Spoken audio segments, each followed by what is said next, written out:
TV news. Umaria जिले में police कर्मचारी द्वारा अपनी ही पत्नी के साथ मारपीट एवं गाली गलौज करते हुए उसे जान से मारने का बड़ा मामला सामने आया। इसकी शिकायत पुलिस अधीक्षक से की गई है। वहीं पीड़िता पुलिस कर्मचारी की पत्नी सलमा बेगम ने इस पूरे मामले में पुलिस अधीक्षक के समक्ष जानकारी देते हुए बताया कि मेरा पति रतन कुमार टांडेकर नौरोजाबाद थाने में पदस्थ है।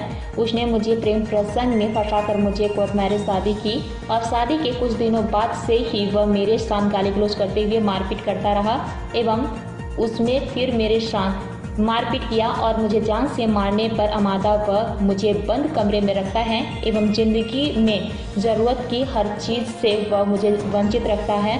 मेरे घर में कोई भी महिला पुरुष के आने जाने पर पाबंदी लगाता है। वह मुझसे एक भी क्षण प्यार से बात नहीं करता है और मेरे मोबाइल को भी उसने तोड़ दिया है। आज मैं भूखी प्यासी दर बदर भटक रही हूँ एवं उसकी प्रताड़ना से मैं बहुत परेशान हूँ। वो कहता है कि मैं पुलिस वाला हूँ, तुम कहीं भी जाओगे तो कुछ भी निराकरण नहीं होने वाला।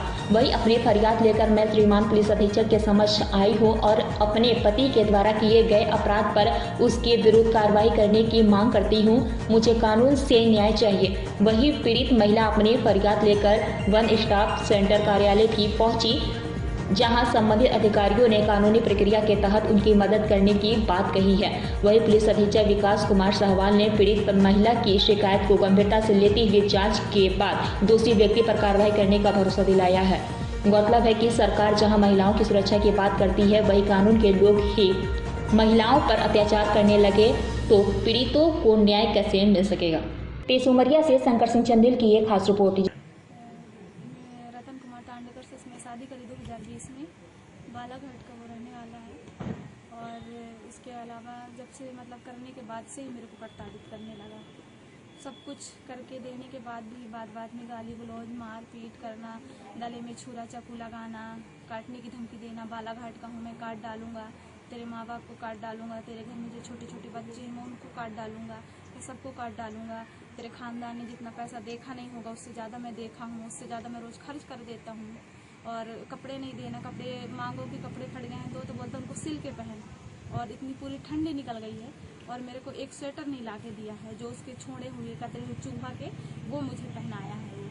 और उसके अलावा भी घर से बाहर ना निकलने देना, अगर खिड़की के पास खड़े हो जाना तो गलत गंदी वो बोलता वर्ड बोलता है कि तू ऐसी है वैसी है। और घर के बाहर नहीं मिलने देना किसी इंसान से, जेंट्स तो भूल ही जाओ, लेडीज से भी किसी से बात नहीं करना। अगर मैं किसी से बात करती हूँ उसके बाद जाकर उसको बोल देता इससे बात नहीं करना, इसको अपने घर नहीं बुलाना।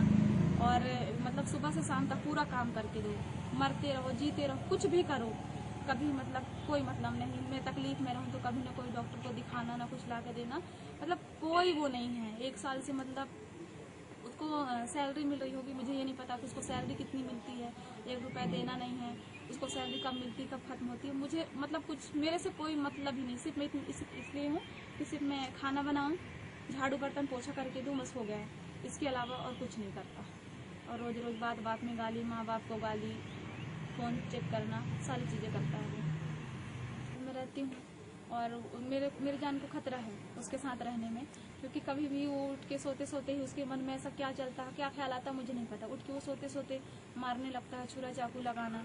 इसलिए मैं एसपी साहब से मिलने आई हूँ कि जो भी उसको बुलवाएं और जो उसके लिए जो सबके लिए सजा है उसको भी मिलनी चाहिए जो करता है वो। क्योंकि वो तो बोलता है एसपी के पास चले जा, टीआई के पास चले जा, मेरा कोई कुछ नहीं कर लेना है मेरे को। हाँ, मैं बोलती इतना हाँ मुझे घमंड है, मैं मस्ती है मुझे, मैं पुलिस वाला हूँ, मेरा क्या कर लोगी, मेरे को जहाँ जाना है जा, जब मेरी मर्जी होगी जब मैं आऊँगा, ऐसा बोल। मॉनिटरिंग करते गए, चूँकि मैं वन स्टार सेंटर की विधिक सलाहकार हूँ, इस कारण से मुझे ये पूरा मामला मेरे संज्ञान में है।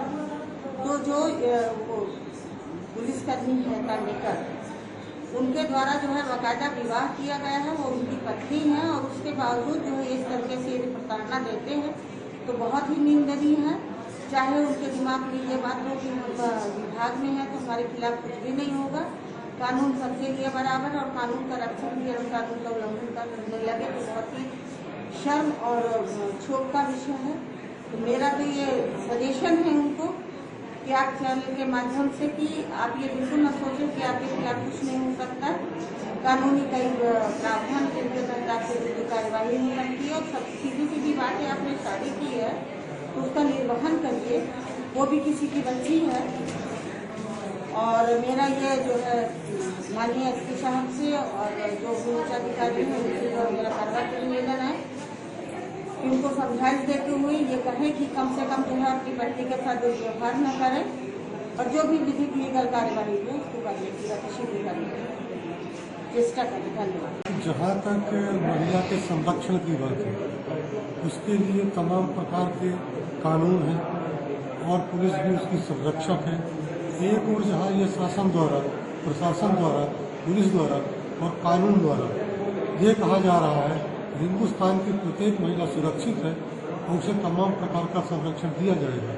वहीं एक पुलिसकर्मी एक महिला को अपने प्रेम जाल में फंसाकर उससे विवाह करता है और विवाह करने के बाद उसका शारीरिक रूप से शोषण करने के बाद उसे दर दर भटकने के लिए छोड़ देता है और मारपीट करता है।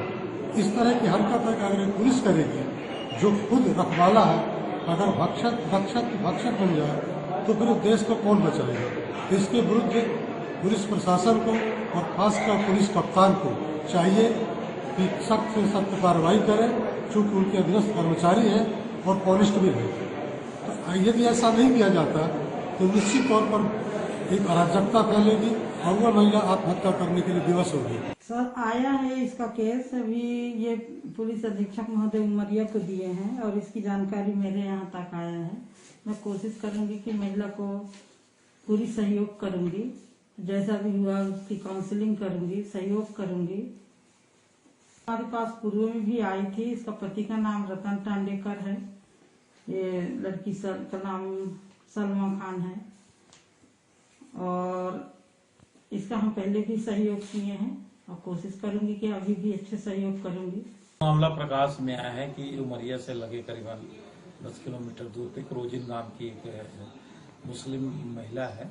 उसने नरोजाबाद में एक पदस्थ पुलिस आरक्षक के साथ प्यार किया और प्यार करने के बाद दोनों में आपस में म्यूचुअल हुआ और म्यूचुअल होने के बाद जो है उन्होंने कोर्ट मैरिज किया। जो भी उन्होंने आपस में साथ में रहना शुरू कर दिया और इसके बाद करीबन 1 साल के बाद ये देखने को मिला कि उनके बीच में खटापटी हुई, मारपीट हुआ और आज जैसे कि उसने शिकायत के माध्यम से पता चला है कि वो सुसाइड करना चाहती थी और फिर लोगों ने समझाया तो फिर वो पुलिस अधीक्षक उमरिया को लिखित में आवेदन पत्र दिया है।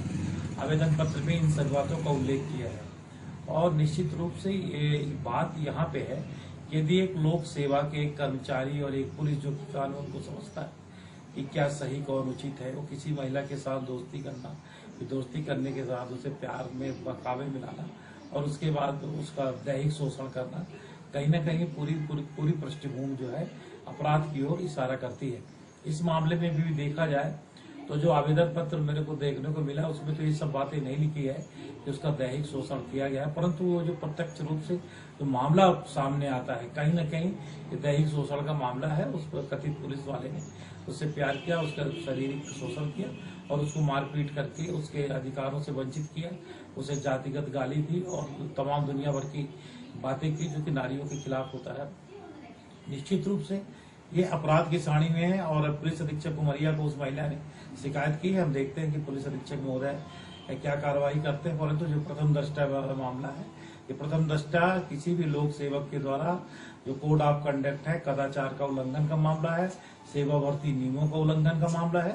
ऐसे अधिकारियों को अविलंब सस्पेंड करके उनके विरुद्ध विभागीय जांच कार्रवाई की जानी चाहिए और यदि महिला किसी भी प्रकार से आपराधिक शिकायत करती है, उसके साथ आपराधिक करते हो तो उसके विरुद्ध थाना में भी उमरिया थाना में, नरोजाबाद थाना में अपराध दर्ज करके उसके विरुद्ध मुकदमा कायम किया जाए।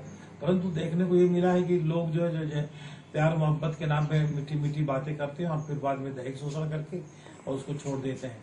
ज्यादातर मामले में देखने को मिला है कि इसी तरीके के मामले आते हैं प्यार मोहब्बत के, फिर बहुत ज्यादा तकलीफ होती है, सुसाइड कर लेते हैं, माता पिता छोड़ देते हैं। ये एक सामाजिक बुराई है, हम सबको इसको दूर रहना चाहिए और लोगों को भी जन जागृत करना चाहिए कि इस तरीके से ना करें। और ये जो महिला का मामला आया है, रोजिंग की महिला और नरोजाबाद थाना का मामला निश्चित रूप से गंभीर मामला है जिसमें पुलिस प्रशासन का तत्काल हस्तक्षेप की आवश्यकता है। जब कोई प्रेमी युगल आपस में मिलते हैं और अपनी जिंदगी का फैसला करते हैं तो उसके आधार में स्नेह, सम्मान और विश्वास तो रहता है, परंतु समझदारी नाम की वस्तु नहीं रहती। ऐसा मुझे समझ में आता है। और कालांतर में थोड़े दिनों के बाद में जब हम ये देखते हैं कि वो जो प्यार है, वो जो मोहब्बत है, वो खिड़कियों से, दरवाजे से उड़ के बाहर चली जाती है, तो फिर इस तरह से जो वास्तविक जिंदगी है उसकी जो हकीकत है वो सामने आती है और इस तरह के विवाद और इस तरह के मुश्किलें पैदा होती हैं। अब यहाँ पर दो सवाल हैं। हम लोग जिस समाज में रह रहे हैं, इस समाज में ये बात तो बहुत साफ समझ में आती है कि पुरुष प्रधान समाज है, और जब कभी भी ऐसी कोई वारदात होती है तो उसमें जो लूजर होती है वो महिला होती है। उसको बहुत सारे खामियाजे, बहुत सारे नुकसान उठाने पड़ते हैं। इस पूरे प्रसंग में मैं पहली बात तो यही कहना चाहूंगा कि अगर उन दोनों के बीच में कोई मध्यस्थता करके, चाहे वो हमारा वन स्टॉप सेंटर हो, चाहे कोई एनजीओ के लोग हों, चाहे वो कोई इंडिविजुअल हों, जो इस तरह की मध्यस्थता करके समझदारी नाम की वस्तु उनके बीच में पैदा कर सकें और वो लोग फिर साथ साथ जिंदगी बिताने की बात आगे लेकर के जाएं, जिस आशा और विश्वास के साथ में उन्होंने जिंदगी शुरू की थी, तो सबसे बेहतर विकल्प है।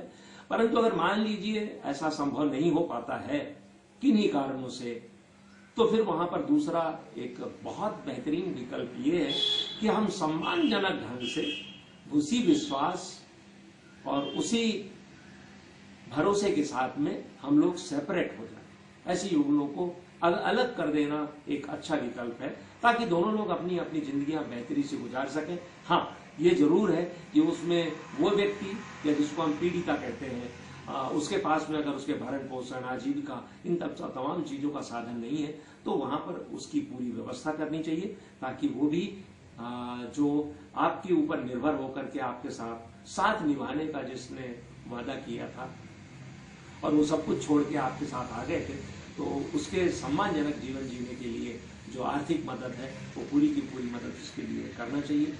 सरकार से मैं यही अपेक्षा करूंगा कि न्याय दिलाएं, ताकि उस पीड़िता का जो हक है वो संरक्षित हो सके, उसके जो इंटाइटलमेंट है, जो उसकी हकदारियां हैं, जो उसको मिलना चाहिए, उसका गुजारे का भत्ता है और सम्मानजनक जीवन, ये उसको प्राप्त हो। मैं अंततः बात यही दोहराना चाहता हूं कि अगर 1% भी संभावना इस बात की बची हुई है कि वो दोनों युगल समझदारी विकसित करके एक साथ रह सकें, तो बहुत अच्छी बात है। और अगर उसकी संभावना शून्य हो गई हो, तब तो फिर बेहतर विकल्प यही है कि उस महिला के सम्मानजनक जीवन के लिए एक मजबूत आर्थिक आधार और फिर उन दोनों का सेपरेशन। पर आखिरकार अगर इन चीजों को हम प्रमोट करते हैं तो हम समाज में क्या देखते हैं, हम किस समाज की कल्पना कर रहे हैं, समाज कहाँ जाएगा। मैं फिर लोगों से ये इस बात की अनुरोध करता हूँ कि हमारे जो समाज के लोग हैं उन लोगों को ऐसे मसलों पे, ऐसे प्रसंगों पर अच्छी समझाइश देनी चाहिए, ऐसे जोड़ों के लिए जो बड़े जोश और उत्साह से ऐसे कदम उठा तो लेते हैं, पर आगे थोड़े दिनों के बाद में उनके अंदर वो समझदारी नहीं होने से विवाद पैदा हो जाते हैं। तो यहाँ पर मैं पहले तो उन लोगों को, ऐसे जो लोग हैं जो ये मोबाइल और टीवी कल्चर से निकल करके आ रहे हैं, जिन्होंने ये महसूस किया है कि इस तरह का प्यार, ये जिसको हम कहते हैं ये अनिवार्यता है जीवन में, प्यार अनिवार्यता है, मैं भी स्वीकार करता हूँ, पर वो प्यार इस बात के लिए नहीं है कि जीवन बिखर जाए, प्यार इस बात के लिए कि जीवन संवरे। ये अनुरोध करता हूँ कि ऐसे प्रसंग जब कभी भी सामने आए, क्योंकि हम ये देख रहे हैं, जैसा कि अभी मुझे बताया गया कि वो महिला तो अपनी जीवन लीला समाप्त करने के राह पे बढ़ चुकी थी, वहां से उसको वापस बुलाया गया है, तो वो अपने जीवन को रेस्पेक्ट करे और हम तमाम जो समाज के लोग उसके लिए मददगार हो सके और उसको न्याय दिलाने में उसके साथ खड़े हों, तो ये बहुत ही अच्छा होगा। बस मैं यही अपेक्षा करता हूँ।